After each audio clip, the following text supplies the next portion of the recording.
Hi everyone, I'm Jenn Meeropol. I'm the grant-making coordinator at the Rosenberg Fund for Children and Robbie and Ellie's older daughter.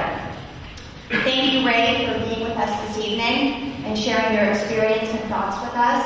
And a special thank you for inspiring my dad to start the RFC. You mentioned both in your closing and in one of the initial applications you sent to us the family values of the prison industrial complex and the way that system continuously sought to place barriers, both physical and emotional, between you and your family. It was striking to me not only for the obvious irony, but also because it made me think about the multiple meanings of family and family values in my life.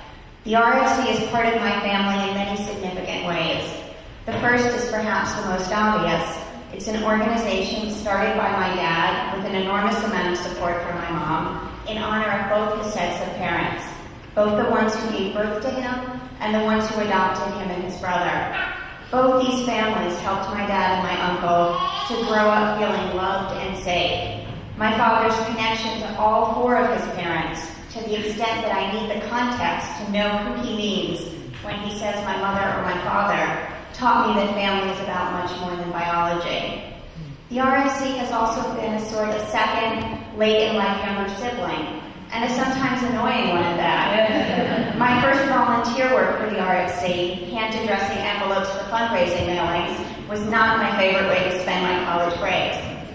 Fortunately, the RFC is also a family member who has brought enormous joy and pride to my life. I'm proud of the incredible organization my father created from the pain he experienced as a small child.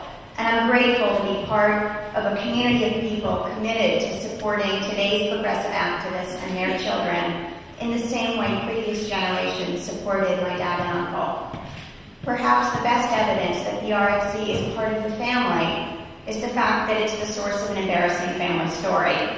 I don't remember this, perhaps deliberately, but I'm told that when my parents explained during my senior year of high school that my dad was leaving private legal practice to start a foundation, my first question was, can I still go to college?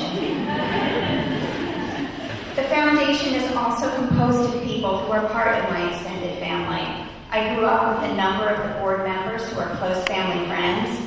Many of the RFC supporters are also longtime friends of my parents and part of my extended family. My sister, uncle, and I all serve on the advisory board.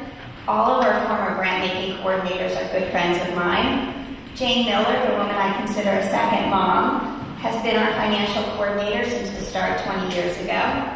The RFC is the nexus of all these and more connections that you'd expect among the extended families in a small community. The RFC is also committed to the often unrealized familial ideal of love and support even when there are major disagreements. My dad likes to say that he takes pride in the fact that almost none of our supporters would agree with the choices made by every single one of our beneficiary parents. He thinks that's a sign of the breadth and strength of our program.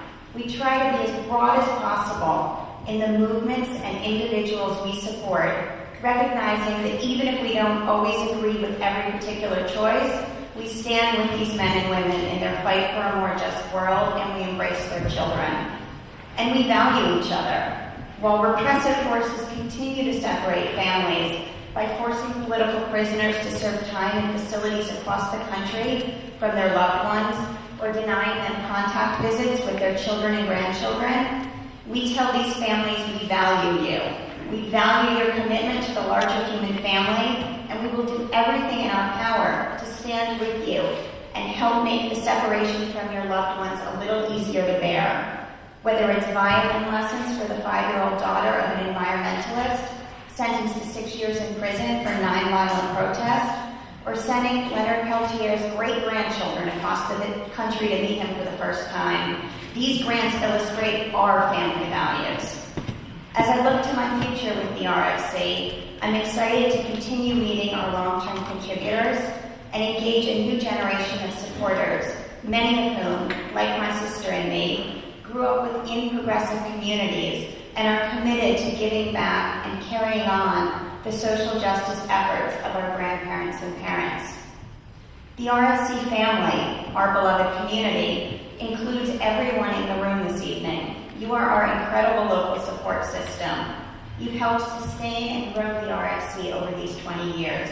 You've contributed as donors, served as board and advisory board members, volunteered your time and talents as artists and performers at events and gatherings, and been enthusiastic audiences at our events, even as you are this evening.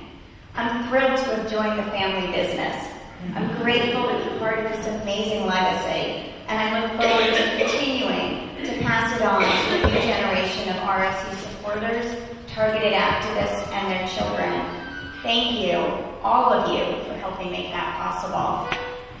It's my pleasure now to welcome back to the stage Evelyn Harris.